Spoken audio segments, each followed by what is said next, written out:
There are a million ways to warm a heart and enrich a mind. I typically do both by heading out to West Texas and watching thunderstorms roll over the Yolanda Mountains. But for the three ladies that we'll meet today, well, they do it with a little bit of sewing, some delicious steaks, and filling the world with the perfect sound. So why don't you hop in and travel with me? My name is JB Salceda, and this is Texas Country Reporter.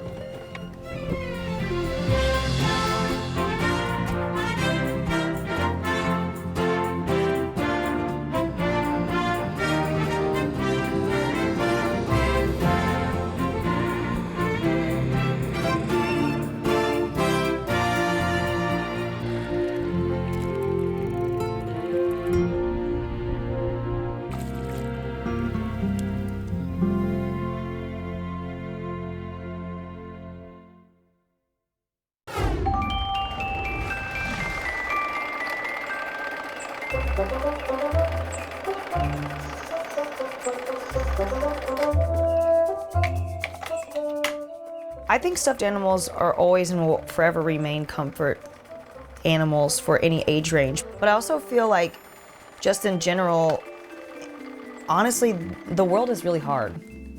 And it's great some days, and some days it's not so great. But it's kind of like an animal you don't necessarily have to remember to feed or to take care of. So, you have this cuddly something, and you can hug it, you can squish it, you can throw it around if you're angry, and it's always gonna be right there. And there's nothing better than to have something as therapeutic. It's like, people say, I love to talk to a wall, but why not talk to a stuffed animal?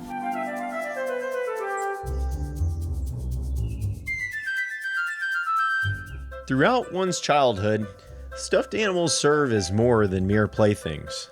They're trusted confidants, providing companionship during our most formative years. But as time marches on, these once beloved toys with worn seams and matted fur often meet the inevitable transition from toy box to trash bin. But what most see as junk, author Taylor Hayden sees as treasure, brimming with the potential to be cuddled once more. So one evening in New York when I was in my apartment, I was in the downstairs unit, and my neighbors were throwing out a box of stuffed animals, and I needed a break from writing a paper that I was working on. And so I went outside, I saved these stuffed animals, and I kind of started doing some light sewing on them. And then once I kind of created these little guys, I was like, I'm just gonna make these characters. So with the roaring whir of a sewing machine and the soft murmur of imagination, Taylor's tender, tattooed hands stitched together new toys for a new generation.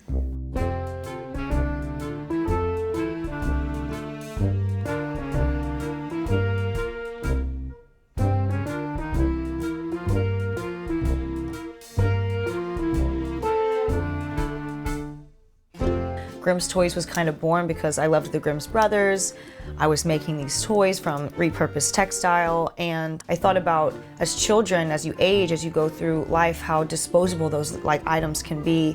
And I thought it was kind of important to teach kids thrift, or if something's old, how can we use it in a different way? And Grimm's Toys was just kind of the mixture and the hybrid of that, through stories to kind of educate them on how to do it, and then seeing a representation of it through a stuffed animal. And the dictation that I use in the books, I want to strengthen their reading opportunities. So using kind of older language but making it modern is kind of where my mindset was, kind of creating the whole concept of Grimm Toys. And it's just all in all been such a fun thing to do.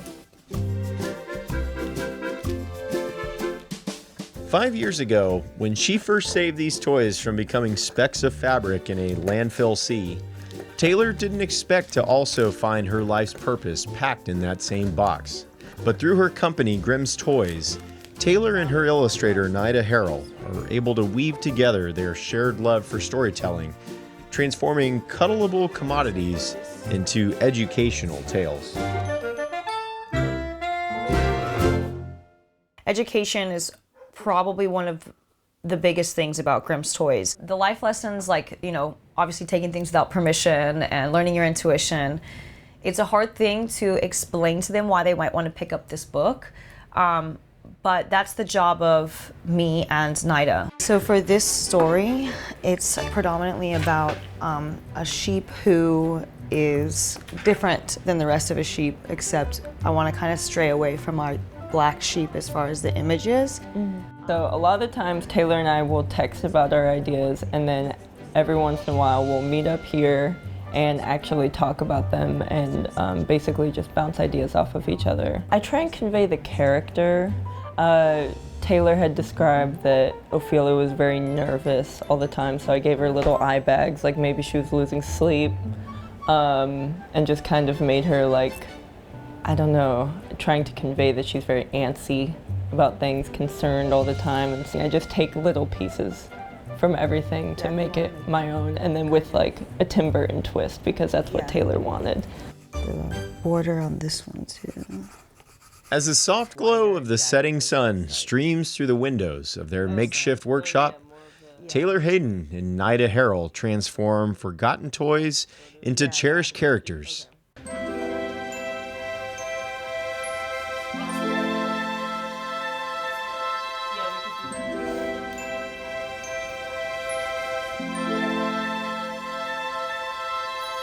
With each stitch sewn and word illustrated, they impart not just stories, but life lessons on the values of reading and reusing. And though some say their time for teddy bears have long passed, Grimm's Toys stands as a testament to the enduring magic of childhood, no matter if you're young in age or young at heart. There's nothing better than to see youth interacting with books. It reminds you that no matter what era we're in, text, it's a world right at your fingertips, and it's something that I think will always be timeless and always be classic. And seeing children learning the word, loving word and words and texts and worlds above them, it's the best feeling in the world to know that this is what I get to wake up and do every day. Knowing that the kids are loving it just as much as I get the joy of making it, it's like the best of both worlds. I wouldn't trade it for the world. He was blind and now he can see again.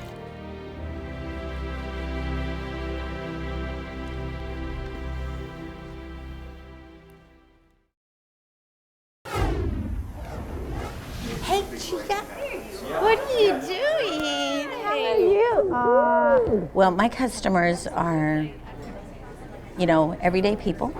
There's lots of ranchers, lots of farmers, and there are people who, they came with their grandparents. They had their rehearsal dinners here. They came on a first date here. And it's funny because they're so happy to share the stories with us. And so that's always a lot of fun to hear them. Many small-town neighborly connections are made in local restaurants. Places like Western Sky Steakhouse in San Angelo, which was first opened by Margaret Heinen in 1967. Ever since, their signature flour-dredged steaks and German fries have attracted locals and visitors alike. But in 2016, when the restaurant was for sale, San Angelo native Yolanda Hinojos Franco decided to try her hand at running the San Angelo favorite. How are you, sir? You think, okay, this place, Western Skies, means something to them because an event happened here, or they have great nostalgic memories of it. It's very nostalgic for them. But it almost adds a little pressure to me because, it's been here so long. And so, there's kind of for me, there is a responsibility to keep it going. Monica. And keep it going, Yolanda has. We used to play tennis long ago. We played a How are you? How are you? With some changes to the decor and the addition of a full bar, as well as some Tex-Mex dishes.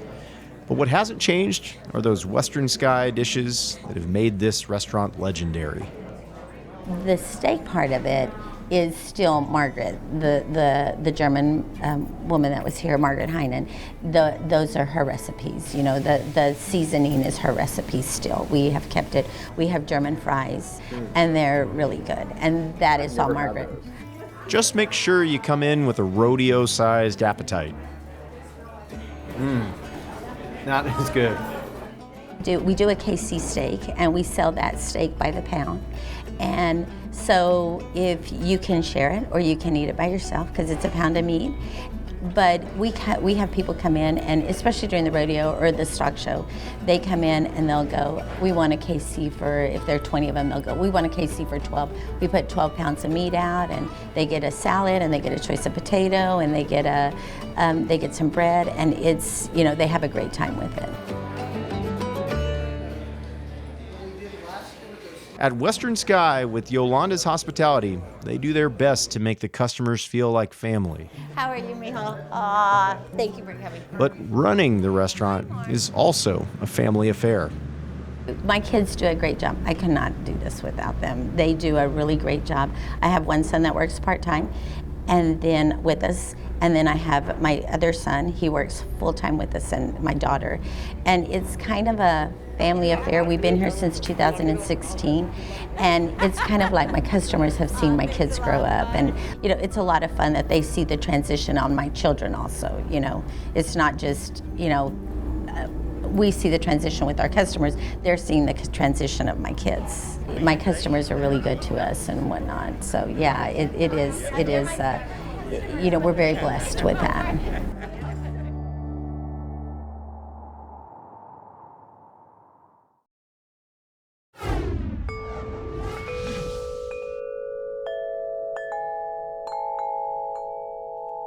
It's aleatoric music. Aleatoric is random music, and that's what a wind chime plays. I mean, you can look it up in Wikipedia. While you may not have known the term for it, you've more than likely heard the aleatoric lullaby of a wind chime dancing in the breeze before. Delicate tubes perfectly tuned to turn a tumultuous wind into soothing harmony. Yet not all chimes ring out the same, and in a shop in Austin, they're taking these peculiar percussive instruments to the next level.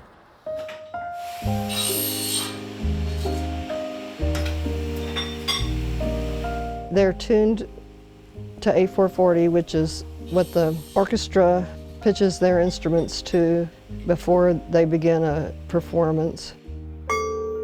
And we do that with our chimes as well. So you could take one into and it has been done, into a orchestra and use it as a musical instrument. And most people who are making wind chimes are not doing it with that degree of precision. These are the most perfect, most nearly perfect wind chimes ever produced.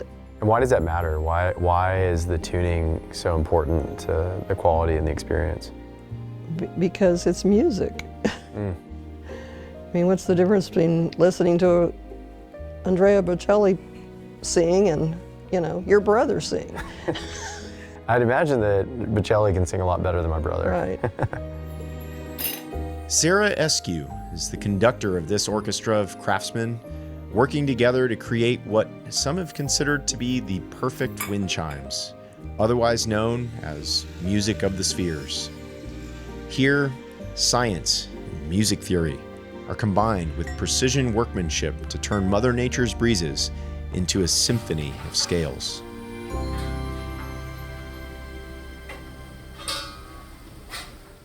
The same musical scale in the different pitch ranges is literally singing in parts, so that always sounds great together. Oh, like wow. Here's two quartles.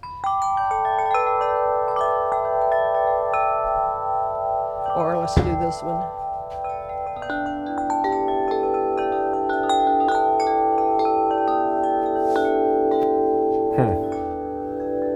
It's beautiful.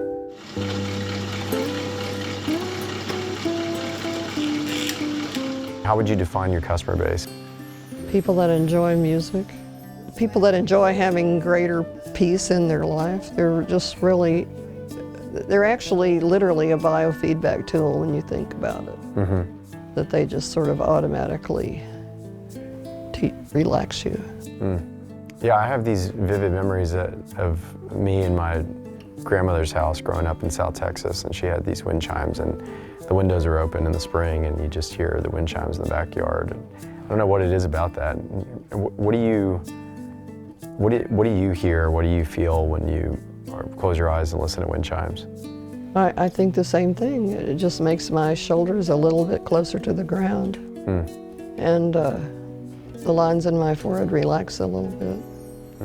There's so few things you can buy that actually enhance the quality of your life, you know, and this is one of them. It's very valuable.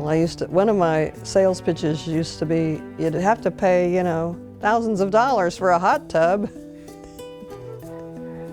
and then you'd have to maintain it. They are a pain in the neck to maintain. Are they? A chime seems like a way better investment. It's a steal. Yeah. Well, you heard it here first. Who needs a hot tub when you can relax to an ensemble of Hawaiian and whole tone scales drifting across the wind? Sara and her team even make a 200-pound basso profundo. No matter the size, though, every pitch-perfect chime is produced with love and care. But Sara will be the first to tell you that the true credit for Music of the Spheres goes to her late husband and founder, Larry Rourke.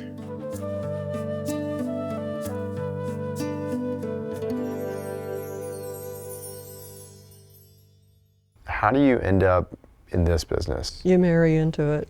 When I met my husband, he noticed that I have a pretty nice, pretty big wind chime, and he also realized, I mean, he didn't tell me this, that he could make a perfect wind chime and not just a pretty good wind chime, because he had done work on a master's degree in music theory. So he made a wind chime, and I didn't even know about it till I went over to his house one afternoon, and he said, "Hey, I want to show you something." And he brought out a wind chime he had made. That was the wind chime that started it all. Larry's vision of creating the highest quality chimes birthed Music of the Spheres and brought melodies to backyards all over the world. That is, until the day he tragically passed. You mentioned he's your late husband. When did he pass? March 6, 2001. He and one of our main other people were in a car that went off an overpass. And Larry did not make it. I was, you know, the police knocked on my door, and I kept saying, "Is he dead?" It was like 2 o'clock in the morning. And the policeman had this script that he's supposed to tell people that are all of a sudden widows. And my just saying, "Is he dead?" didn't fit his script, you know. But he finally had to say yes. Because I knew, you know, they would have called, not knocked on my door unless he was gone. And so, you know, Larry passes and you take over this business. I mean, what was that like? Well, I was already working full-time here, but it was very difficult. But at that time, I had no thought of not continuing this work. Do you feel a connection to him still being in the business and it being, you know, having his fingerprints all over it?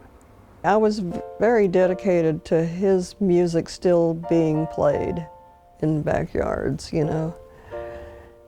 I thought about how for Mozart's music to be played, you have to assemble a group to do it. But for Larry's music to be played, you just have to hang it in a tree.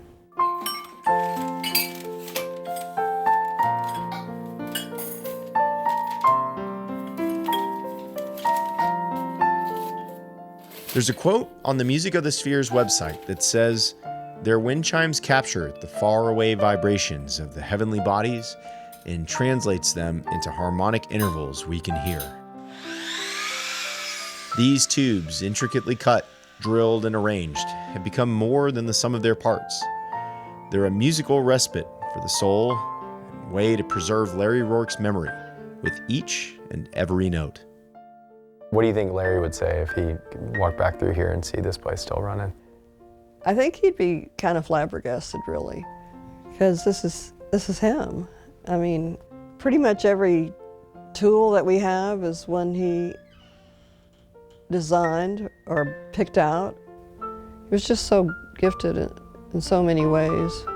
I noticed when I was looking at around y'all's store, you have that saying. It says, Our motto yeah, your motto. is world peace, one backyard at a time.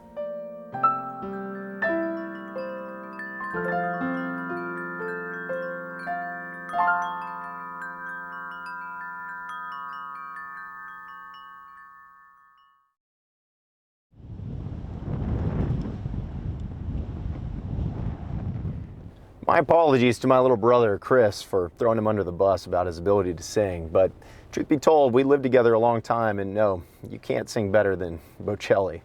But you are the best little brother that anybody could ask for. And as for the rest of y'all sitting at home, you're the best audience that a TV show could ask for as well. So I look forward to next week when I hope you'll hop in and travel with me as we continue this journey down the back roads of Texas. My name is JB Salceda, and this is Texas Country Reporter.